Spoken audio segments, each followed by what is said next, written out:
مين هو ذو القرنين؟ اختلف الناس هو مين وكان عايش فين بالظبط. قالوا انه ملك اسمه قرش الاخميني، بس الاقرب للصح انه كان ملك صالح عايش في اليمن. ذو القرنين ما كانش نبي ولا من اولياء الله، واللي عنده ما كانش معجزات ولا كرامات، لكن ربنا اداله مفاتيح العلم، فبقى في ايده مفاتيح الهندسة والجغرافيا والفيزياء وغيرها كتير، وكل اللي كان عليه التصرف بحكمة بالعلم ده بالشكل اللي يرضي ربنا. الملك ده كان بينصر المستضعفين في كل مكان يروحوا.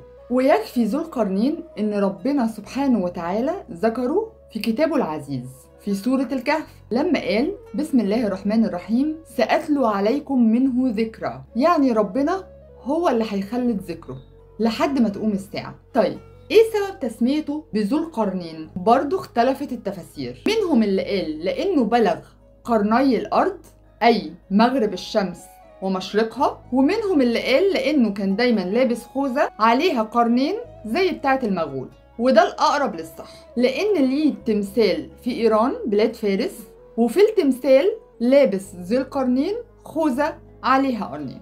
ومن الصفات اللي ربنا سبحانه وتعالى وصف بيها ذي القرنين أول حاجة هي التمكين في الأرض، إنا مكنا له في الأرض، يعني اداله الإمكانيات الكاملة يتصرف بيها زي ما هو عايز.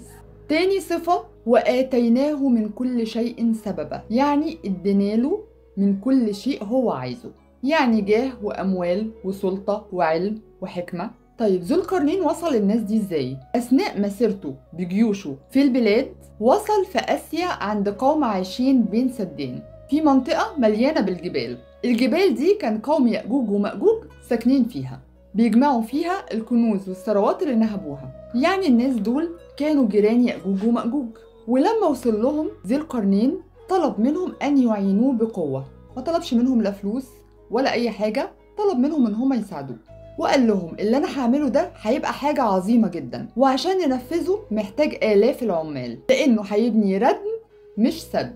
والفرق بين السد والردم ان السد ممكن ان هو يتأثر بالهزات الارضية وليه عمر افتراضي، ولان السد بناء حي، اما الردم بناء ميت بيمتد لعشرات السنين ولا يفنى. وبكده اتحصروا قوم يأجوج ومأجوج جواه واتمنع شرهم عن البلاد، وبقوا عايشين في جوف الارض. ودي كانت القصة، وبقية القصة انتوا عارفينها اكيد في القرآن والكتب الاخرى.